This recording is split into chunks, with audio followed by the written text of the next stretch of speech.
Hello everyone, welcome to Ali study circle. Hope आप सब ठीक होंगे, मज़े में होंगे। आप लोगों के लिए एक और अपडेट लेके मैं हाजिर। आज की अपडेट जो है जॉब रिलेटेड है, जो कि आ चुकी है high court of Jammu and Kashmir and Ladakh की तरफ से। अगर इस अपडेट की हम बात करेंगे तो इसमें आप देखेंगे टोटल नंबर ऑफ़ पोस्ट जो हैं वो 22 हैं, जैसा कि मैंने आप लोगों को पहले ही बताया है। तो 22 पोस्ट हैं। अब हम बात करेंगे कौन कौन सी पोस्ट है, वो ब्रेकअप हम बाद में देखते हैं। पहले कुछ इंपॉर्टेंट डेट्स के ऊपर एक नज़र हम डाल लेते हैं। आज की डेट में ये नोटिफिकेशन आया है। जो ऑनलाइन फॉर्म सबमिट होंगे वो 25 इस महीने की 25 तारीख से होंगे। लास्ट डेट रहने वाली है 25/4, यानी एक मंथ का आपको टाइम दिया जाएगा और फीस सबमिशन भी सेम डेट रहने वाली है। तो जैसा कि मैंने आपको पहले ही थंबनेल में बताया कि 22 ईयर रहने वाली है, 22 पोस्ट टोटल एडवर्टाइज़ की गई हैं। तो एज की अगर बात करें, जो कि आप सब लोगों को पता है, इस पर कुछ ज़्यादा बोलने की ज़रूरत नहीं है। Minimum 18 year. इसी तरह ओपन मेरिट के लिए 40, SC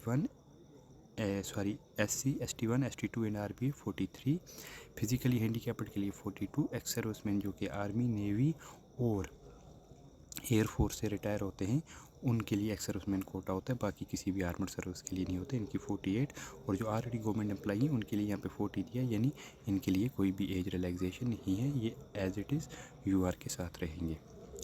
तो आगे हम चलते हैं। फ़ी की अगर बात करेंगे तो फ़ी इसकी है 350 पर पोस्ट, यानी अगर आप एक से ज़्यादा पोस्टों में फॉर्म सबमिट करना चाहते हैं तो अलग अलग पोस्ट का फॉर्म सबमिट करेंगे, फ़ी भी अलग अलग आप भरेंगे।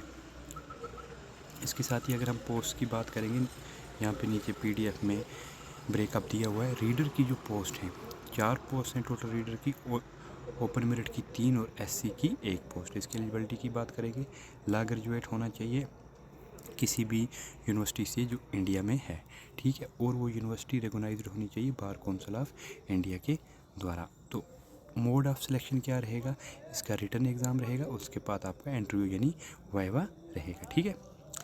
सेकंड पोस्ट है जो वो है सीनियर स्किल स्टेनोग्राफर की, पे लेवल 7। तो इसमें आप देखेंगे ओपन मेरिट की कोई भी पोस्ट नहीं है, SC की 1 पोस्ट है और ST2 की 1 पोस्ट, यानी जो पहले पहाड़ी स्पीकिंग थे। तो इसमें अगर आप एलिजिबिलिटी की बात करें, ग्रेजुएशन होना चाहिए, उसके साथ साथ डिप्लोमा एंड स्टेनोग्राफी होना चाहिए उस इंस्टीट्यूशन से जो स्टेट गवर्नमेंट ने रिकॉग्नाइज़ किया हो, और 6 मंथ का इसके साथ होना क्या ज़रूरी है, कंप्यूटर सर्टिफिकेट भी। मोड ऑफ सिलेक्शन रहेगा डायरेक्ट रिक्रूटमेंट रहेगा। इंग्लिश शॉर्ट हैंड और टाइप राइटिंग का टेस्ट होगा, जिसमें शॉर्ट हैंड में आपकी स्पीड 80 होनी चाहिए, और उसके साथ साथ टाइपिंग, जो कंप्यूटर पे आप टाइपिंग करते हैं उसकी स्पीड 40 होनी चाहिए। यानी इसमें कोई भी आपका रिटन एग्ज़ाम नहीं है, सिर्फ शॉर्ट हैंड प्लस टाइपिंग। उसके बाद आप देखेंगे जूनियर स्किल स्टेनोग्राफर, पे लेवल 6B 1 पोस्ट है, और ये ST1 की है। तो यहाँ पे भी ओपन मेरिट के लिए कुछ नहीं है। इसका रहने वाला है आपके सेम एलिजिबिलिटी, ग्रेजुएशन, उसके साथ स्टेनोग्राफी में डिप्लोमा, और 6 मंथ का आपका कंप्यूटर एप्लीकेशन का कोर्स। और यहाँ पे लेकिन एक चीज़ रखी गई है कि जो स्टेनोग्राफी की स्पीड है वो 70 वर्ड कर दी गई है, और कंप्यूटर टाइपिंग की 35 वर्ड पर मिनट कर दी है, यानी इसमें भी कोई रिटर्न या वाइवा नहीं होने वाला है। नेक्स्ट आप देखेंगे ट्रांसलेटर 6E की पोस्ट है। ये 7 पोस्टें हैं, ओपन मेरिट के लिए 3, RBA के लिए 1, ST1 1, ST2 1 और SC की 1। BA with Urdu as one of the subject होना चाहिए। सेकंड LLB प्रोफेशनल, जो आपको पता है रिकॉग्नाइज़ किया जाना चाहिए यूनिवर्सिटी ऑफ जम्मू या कश्मीर से होना चाहिए, और उसको यूनिवर्सिटी ग्रांट कमीशन ने, या कोई भी यूनिवर्सिटी, यहाँ पे उन्होंने थोड़ी कन्फ्यूजन रखी है, उसमें आपकी क्लियर करता चलूँ, किसी भी यूनिवर्सिटी से आपका हो सकता है LLB, लेकिन उसको यूनिवर्सिटी ग्रांट कमीशन ने रिकॉग्नाइज़ किया हुआ होना चाहिए। इसके साथ साथ आपकी कंप्यूटर में प्रोफेंसी होनी चाहिए, 30 वर्ड पर मिनट टाइपिंग होनी चाहिए। डायरेक्ट रिक्रूटमेंट पैटर्न होगा, जो सिलेबस लेट करेगा हाई कोर्ट उसके तहत होगा, अभी ये आया नहीं है। देन हम बात करेंगे अगली पोस्ट की, डाटा एंट्री ऑपरेटर है। यहाँ पे अगर आप बाकी किसी डिपार्टमेंट में जो JK SSB डाटा एंट्री के ऑपरेटर की पोस्ट निकालती है तो उसमें पे लेवल 2 रहती है अक्सर ज़्यादातर, लेकिन यहाँ पे डाटा एंट्री ऑपरेटर की पे लेवल अच्छी खासी है, यानी 5 है। 2 पोस्टें दोनों ओपन मेरिट के लिए हैं। इसमें आपको ग्रेजुएशन होनी चाहिए, और साथ ही में डिप्लोमा होना चाहिए कंप्यूटर एप्लीकेशन में। इसकी भी डायरेक्ट रिक्रूटमेंट होगी। अभी जो रूल्स या सिलेबस निकालेगी mode of selection high court, उसके तहत ये होगा। देन आप देखेंगे अगली वाली पोस्ट कंप्यूटर ऑपरेटर की, लेवल 4 की ये पोस्ट है। टोटल नंबर ऑफ पोस्ट 4, जिसमें OM के लिए 3, ST2 के लिए 1 पोस्ट।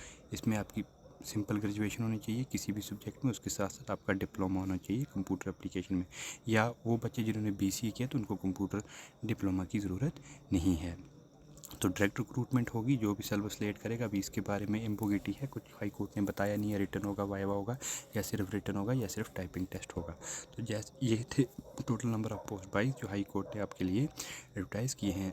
एक पोस्ट आप इसमें और नीचे देखेंगे, डेवलपर की पोस्ट है, पे लेवल 4 है। एक पोस्ट है और ये सिर्फ ओपन मेरिट के लिए है। इसमें आपको इंजीनियरिंग डिग्री होनी चाहिए, BE या BTech या MSc या MCA, जिसमें आपको स्पेशलाइज्ड कोर्स होना चाहिए कंप्यूटर साइंस में या IT में या इलेक्ट्रॉनिक में। और उसके साथ साथ 3 ईयर का आपका एक्सपीरियंस मांगा गया है इन सॉफ्टवेयर डेवलपमेंट। ठीक है, इसकी भी अभी किस तरह से सिलेक्शन होगी कोई क्लैरिटी हाई कोर्ट ने नहीं दी है। अगली आप पोस्ट देखें कंपनसेटर की, एक पोस्ट है और ये एक पोस्ट ओपन मेरिट के लिए है। इसमें आप देखेंगे अगर एलिजिबिलिटी ग्रेजुएशन होनी चाहिए आपकी किसी भी रिकॉग्नाइज्ड यूनिवर्सिटी से, और 1 year certificate course diploma in computer application. इसकी भी अभी किस तरह सिलेक्शन होगी कुछ नहीं बताया गया है। ठीक है, तो ये टोटल नंबर ऑफ पोस्ट आपके 22 आ चुके हैं। इसमें अगर इम्पॉर्टेंट डेट की हम बात करें तो जैसा कि मैंने आपको पहले ही बोला 15/4 इसकी लास्ट डेट रहने वाली है, और 25/3 से आपके फॉर्म भरने स्टार्ट हो जाएंगे। तो आप जितना जल्दी हो सके 25 को अपना फॉर्म सबमिट कर दीजिए और इनके लिए पढ़ना आप स्टार्ट कीजिए। बाकी जैसे ही इसके रिलेटेड जैसे कुछ पोस्ट हैं जिनका अभी तक मोड ऑफ सिलेक्शन का पता नहीं, उनकी कोई भी अपडेट आती है, कोई भी सिलेबस आता है तो वो मैं अपलोड ज़रूर करूँगा। तो फीस जैसा कि मैंने आपको बताया 350 है, और आपको सबमिट कहाँ पे करना है, आपको जस्ट यहाँ पे साइट दी हुई आप देखेंगे jkhighcourt.nic.in पे आप जाके जब क्लिक करेंगे उस पेज को नीचे स्क्रॉल करेंगे, लास्ट पे आपको मिलेगा रिक्रूटमेंट वाला पेज। तो वहाँ पे आपको लिंक प्रोवाइड किया जाएगा 25 तारीख को, तो आप अपना फॉर्म सबमिट कर सकते हैं। तो बेस्ट ऑफ लक। अगर आपको हमारे अपडेट पसंद आते हैं तो इस वीडियो को लाइक कीजिए, शेयर कीजिए और हमारे चैनल को सब्सक्राइब करना बिल्कुल ना भूलिए।